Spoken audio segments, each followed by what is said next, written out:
Sa kasaysayan ng basketball dito sa Pilipinas, isa sa mga pangalang hindi malilimutan ng kahit sinong fan ay ang tinaguriang The Captain na si Alvin Patrimonio.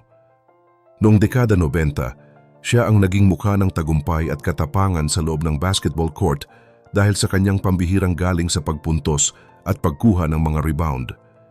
Bilang isang haligi ng kopo ng Pure Foods, dinala niya ang kanyang team sa maraming kampeonato at nakakuha siya ng 4 na Most Valuable Player o MVP awards na isang patunay kung gaano siya kadakila bilang manlalaro.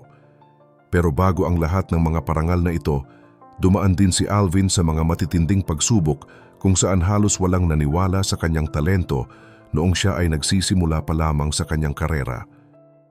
Marami sa atin ang nakakaalam sa kanyang mga tagumpay, pero kakaunti lang ang nakakaalam na muntik na siyang hindi makatapak sa malalaking liga dahil sa sunod-sunod na pagtanggi ng mga universidad sa kanya. Ano nga ba ang naging sikreto ni Captain Lionheart para malampasan ang mga rejection na ito at ano na nga ba ang kalagayan niya ngayon sa kasalukuyang panahon? Pero bago po ang lahat, baka pwedeng palike ang video na ito dahil napakalaking bagay na ito sa aming content creators. Maraming salamat po. Ang paglalakbay ni Alvin Patrimonio ay nagsimula sa simpleng pangarap noong siya ay 10 taong gulang pa lamang at nag-aaral sa Manila Science High School. Pagkatapos niyang makapagtapos ng high school, sinubukan niyang mag-apply sa mga sikat na universidad gaya ng UP Diliman, Ateneo at De La Salle dahil gusto niyang maging bahagi ng kanilang mga varsity team. Ngunit sa kasamaang palad, wala sa mga paaralang ito ang nagpakita ng interes na kunin siya dahil marahil ay hindi pa nila nakikita ang potensyal na tinatago ni Alvin noong mga panahong iyon. Sinubukan din niya sa LPU pero hindi rin siya pinalad na makapasa, kaya naman napilitan siyang tanggapin na kailangan pa niyang magsanay ng mas matindi kaysa sa ibang mga manlalaro. Ang kanyang determinasyon ang nagdala sa kanya sa Mapua Institute of Technology kung saan kumuha siya ng kursong Civil Engineering at dito na nga nagsimulang magningning ang kanyang pangalan bilang isa sa pinakamahusay na collegiate player. Noong siya ay nasa Mapua, nakuha niya ang back-to-back MVP awards noong 1985 at 1986 dahil sa kanyang lakas at talino sa paglalaro na naging dahilan upang makilala siya sa buong NCAA.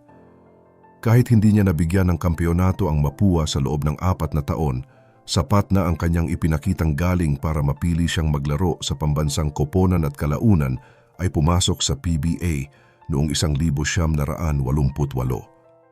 Sa loob ng 17 taon na paglalaro sa professional league, si Alvin ay naging simbolo ng katapatan dahil nanatili lamang siya sa iisang koponan hanggang sa kanyang pagreretiro.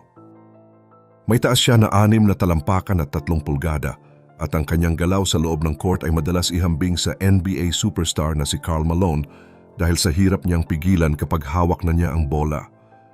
Noong 1991, naging usap-usapan din ang kanyang pagpirmang muli sa Pure Foods matapos siyang alukin ng Pepsi Hot Shots ng malaking halaga na nagpapatunay kung gaano siya kahalaga sa kanyang koponan.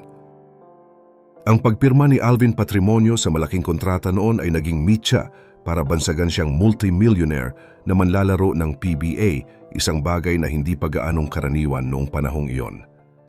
Pero hindi ito naging hadlang para ipakita niya ang kanyang tunay na halaga dahil bawat sentimo ng kanyang sahod ay binura niya ng sipag at mga tropeyo. Sa buong karera niya, napatunayan ni Alvin na siya ay isang consistent scorer at malakas na rebounder na hindi basta-basta sumusuko sa gitna ng laban. Nakuha niya ang kanyang 4 na MVP awards noong mga taong 1991, 1993, 1994 at 1997 na naglagay sa kanya sa listahan ng mga pinaka-elite na manlalaro sa kasaysayan ng liga. Hindi lang iyon, dahil naging bahagi rin siya ng 10 kampeonato kasama ang Pure Foods na lalong nagpatibay sa kanyang legacy bilang isa sa pinakamahusay na nakahawak ng bola sa bansa. Bukod sa pagiging haligi ng kanyang koponan, naging mahalaga rin ang papel ni Alvin sa pagdadala ng dangal sa Pilipinas sa ibang bansa, mula noong 1986 hanggang 1990. 8. Naging bahagi siya ng Philippine National Team na lumaban sa SEA Games at Asian Games. Sa mga taong ito, Hindi umuwing luhaan ang ating koponan dahil nakapag-uwi sila ng mga medalyang bronze, silver at gold na nagpatunay sa galing ng Pinoy sa basketball. Dahil sa kanyang tibay at dedikasyon na maglaro kahit may iniindang sakit, binansagan din si Alvin bilang Iron Man ng PBA. Isipin nyo, umabot sa halos 600 sunod-sunod na laro ang kanyang sinalihan na walang palya, isang record na talaga namang mahirap tapatan ng mga manlalaro sa kasalukuyang henerasyon. Pero alam nyo ba na hindi lang sa loob ng court nagningning ang bituin ni The Captain? Dahil sa kanyang magandang pangangatawan at mukhang pang-artista, naging paborito rin siyang modelo at personalidad sa mundo ng showbiz. Marami siyang mga pelikulang ginawa na talaga namang pinilahan ng mga tao noong dekada 90. Sino ba ang makakalimot sa pelikulang Last 2 Minutes kasama ang iba pang PBA players o ang Double Trouble kung saan nakasama niya si Maricel Soriano? Na-partner din siya sa mga sikat na personalidad gaya ni Chris Aquino at Ice Seguera at maging sa mga indie film gaya ng Dalaw noong 2009 ay nagpakita rin siya ng galing. Talagang naging total package si Alvin dahil habang pinapalakpakan siya sa basketball court ay hinahangaan din siya sa malaking screen. Matapos ang 17 taon ng makulay at matagumpay na karera, nagpasya si Alvin Patrimonio na magretiro noong taong 2004. Ito ang panahon kung saan mas pinili na niyang ituon ang kanyang atensyon sa kanyang pamilya at sa iba pang mga bagay na nagpapasaya sa kanya sa labas ng basketball. Ang kanyang pagre-retiro ay hindi naging katapusan ng kanyang kwento, kundi simula ng isang bagong yugto bilang isang inspirasyon sa mga manonood. Sa dami ng kanyang narating, isa siyang buhay na patunay na ang katapatan sa isang koponan at ang pagmamahal sa trabaho ay nagbubunga ng walang hanggang respeto.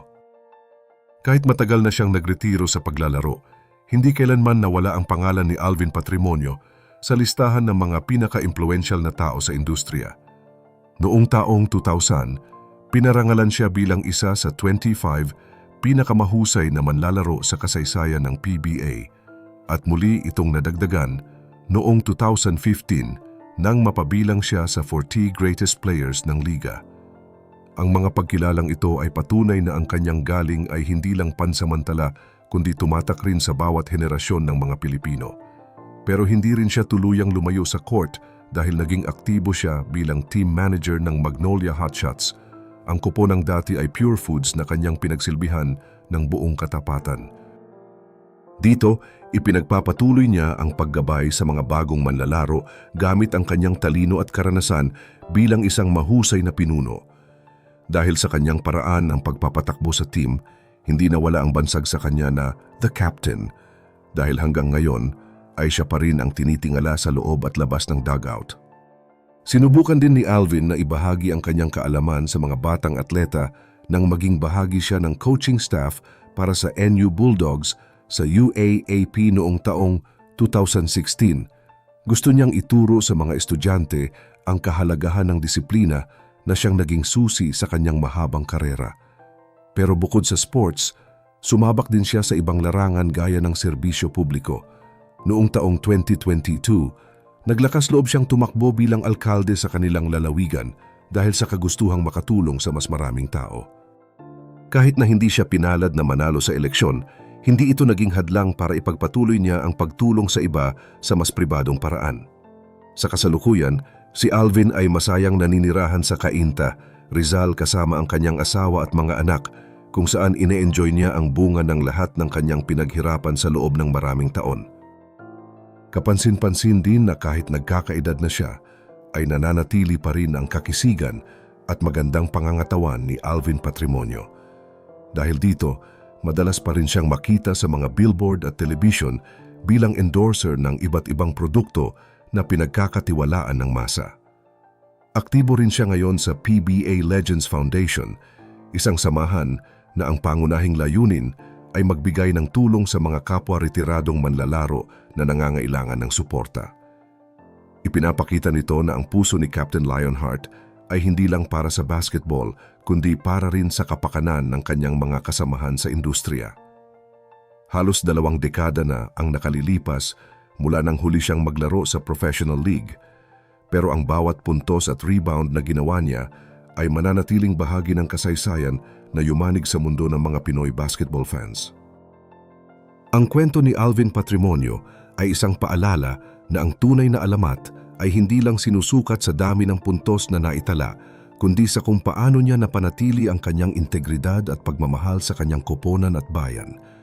Siya ay simbolo ng katapatan na mahirap nang mahanap sa kasalukuyang takbo ng sports. Ngayon, ang tanong ko para sa inyo ay sino kaya sa mga bagong manlalaro ng PBA ngayon ang sa tingin ninyo ay may potensyal na maging susunod na Alvin Patrimonio pagdating sa loyalty at galing? O sa tingin nyo ba ay wala nang makakapalit sa nag-iisang Captain Lionheart? I-comment nyo ang inyong mga saloobin sa ibaba at sabay-sabay nating balikan ang mga panahong yumanig sa ating mga puso. Huwag rin kalimutang i-like ang video na ito at mag-subscribe para sa mas marami pang kwento ng mga paborito nating alamat. Hanggang sa muli.